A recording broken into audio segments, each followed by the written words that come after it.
digital health records, and they could all own their own digital health records, that these health records could be enhanced with utilization of things like the wristband monitors, with searching, deep searches in digital health records, etc.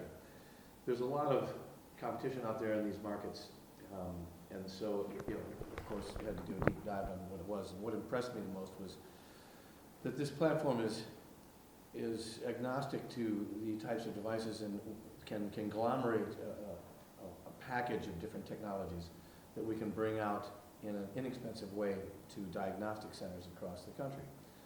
So having been here in India and seeing that there's sort of a disparity between the developed areas of India where there are hospitals and corporate support for the health and wellness, etc., and then out in the countryside where the adoption of insurance and the adoption of sort of common healthcare practices is very low. It's somewhere 10% or less. And taking these diagnostic centers and taking them out into the rural societies is a way of making people aware of what's there. I think India is in an interesting position because it hasn't been developed over the years and doesn't have it has a sort of a green field in a way out in the rural areas that they can take advantage of the technologies that Kamesh and John and whatnot are experiencing out there in the medical fields.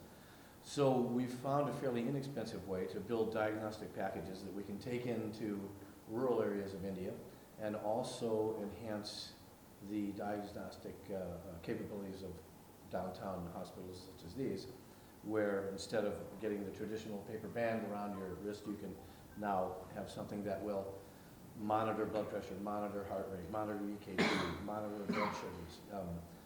And there's more technologies being developed for this all the time, and we have the capabilities of adding them to this particular device, which is really one of the unique factors. It's kind of like an open source platform for health. So having said that, we're excited to be able to help finance this expansion into India. I think India is a great place to start this. The need is great. The technological infrastructure is actually very good. There's a lot of innovation centers, a lot of young people that are doing some amazing things. And I think that I don't know, I hate to say this, it's probably a little bit American, but bang for your buck, it's really going to work well in that we can reach a lot of people, do a lot of good, hopefully improve health and wellness for a vast number of people, and still have it be financially viable for expansion and growth throughout the country. Yeah, I have deep appreciation for Andrew. Why? Fundamentally not because he's writing a check, but because he's also a kind man at heart, compassionate. A finance guy talking of compassion is basically North Pole and South Pole, but we had the good fortune of the amalgamation of both, where they see the value in reaching the masses, and there are of course numbers not only in terms of the audience, but in terms of the preventive and the proactive care that needs to be given to upkeep the health. It's much more profitable in a way if you see when people are sick, but that's not in our DNA. We want to prevent and make them always a happy people. And here we have that strategic boardroom alignment, so to put it, where they said, yes, that's the way forward to take it through. Let me add one thing to that if I could. Yes. We're looking at a technology that's been developed here in India that allows us to screen for very early diseases of the kidney. Very simple, very inexpensive tests. Can be done as screening in rural areas. And when you detect people early with the earliest signs of kidney damage with a very inexpensive test, you know that anything that you spend to help that person determine what the cause of their kidney disease is and how to best treat it can protect their kidney for the rest of their life, prevent them from going into kidney failure, prevent them from needing dialysis, prevent them from having to live near a dialysis center where they can get very expensive treatment on a weekly basis. And so when you do that, you literally, by investing a tiny amount of money and doing early detection and early intervention, you prevent not only the high cost of dialysis, but you completely transform the life of that person to live a normal life with a normal set of kidneys rather than having to be dependent on dialysis or a kidney transplant for the rest of their life. So these things are truly able to produce much better outcomes for people at a fraction of the cost of the current healthcare system. And that's true globally. It's not just here in India. That's an opportunity globally. So we see some of these technologies that we bring into this platform as something that we can prove at scale with millions of people here, saving many millions of dollars in healthcare costs, and then take them to other countries based upon the pioneering innovation and development here in India. Now, that said, Dr. John, I would like to emphasize on one of the key points. What you said, for example, the microalbumin test more specifically. So usually it's done at 30 mg because it's kind of cost effective, cheap. So this is the cheap or the mindset that needs to change. I'll come back to my specific question, but I'm setting the context here. That said, now the advanced check what we are doing microalbumin, it would be at 2 mg. Say, if Let me yes, explain that please, if I could. please. So with today's technology, that's the standard, what Kamesh is saying is you can only detect how the kidneys, when they start failing, spill protein into the urine. That's not normal. But the current technology that's used only detects it at 30 milligrams per deciliter or higher. The new technology can begin detection at 5 rather than 30, so we can detect the problem much earlier in the course of the disease and protect the kidneys from further damage, because already by the time they hit 30, a lot of damage has been done. So we can do this at a lower price than the current technology, and at the same time protect more of the kidney before it fails. Now here is one of the challenges that we are addressing or we are facing too. Now as you see, this is fantastic stuff what we are providing, and it is coming at few hundred rupees in the Indian context, versus in the dialysis where now you have spending as per the doctors almost 4,000 rupees to 10,000 rupees, and that's per week. That's about 40,000 Indian rupees per month. Into 12 months is like you're spending about 480,000. That's a lot of money just to stay alive and then get along with the day.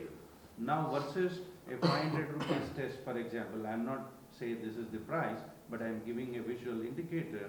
At such a low price we are offering. But the big question is how to educate and change the mindset. Being a global leader, having dealt with heterogeneous systems, how do we address this mindset issue of aligning them upfront? And one way is to, for example, educate them, hey, react to lifelong, end of life, or kidney replacement, very expensive, unaffordable, unsustainable, versus a 500 rupee test, a $10 test. So how do we take this message and educate the audience? This is a classic challenge. There are many such challenges. Please. And in systems theory, this is what we call a virtuous cycle.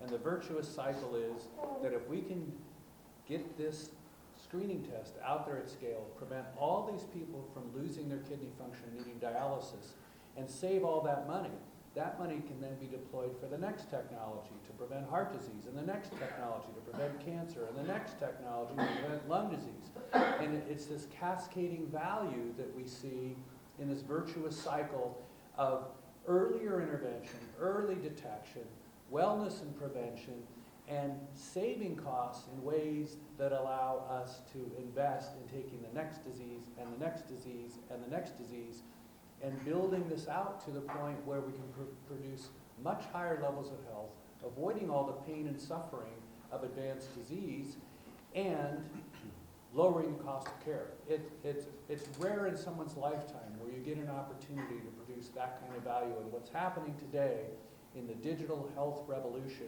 is these things are not a fantasy. These things are emerging. They're popping up every day as more and more opportunities. So this virtuous cycle of saving money spent on dialysis and then redeploying those funds to solve the next problem, the next one, is what we see from this platform approach, whether we're out in a rural community doing screening or whether we're reducing the cost of care and the length of stay in an ICU visit after a heart attack or surgery. So we can address this from birth all the way through the lifespan, and we can extend the lifespan and the health span. And what that means is that people live not only longer lives, but healthier lives throughout their life as we take on each of these diseases and lower the cost of care. It's just hard to imagine a bigger opportunity to improve the health of millions, and here in the case of India, 1.3 billion people, and lowering the cost at the same time. Yeah, I think it's also very interesting and very powerful that Proactiff's platform can carry, allopathic medicine, which is traditionally very, very good with traumatic medicine. It can carry Ayurvedic medicine, which has been developed over hundreds of years in India and whatnot, and is very good in the preventive and continued wellness. Homeopathic medicine, the integrative medicine, nutritional medicine, they can all be present on this platform and prevent and offer this sort of wellness protocols and whatnot for everybody to follow, because not everyone follows the same protocols. Chronic medicine is something that we've been dealing with for a long time, and it starts with these early tests and whatnot, and the innovation that we've seen just in the last few weeks here, just spending time with some of these people. And one of the things I want to add to that, I think you stated it very well, is that not only are we doing all the things we've already talked about, but putting all this digital health information into the cloud and then applying analytics to it, we can learn more and more and more what's important about human health, so that we can have much more of an evidence-based approach to treating care. Now, this applies to all forms of care, whether it's yoga or Ayurvedic medicine or traditional allopathic medicine. We still have more to learn than what we know.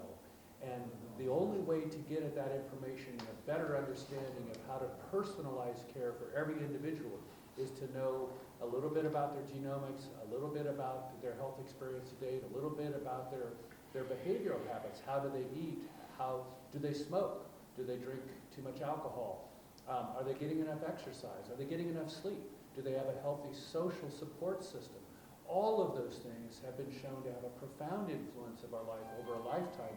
So how do we take all of these data and make them available for analysis that then we can apply and individualize to every individual in a way that gives them the best possible outcome that is tailored to exactly their needs, and everybody is different.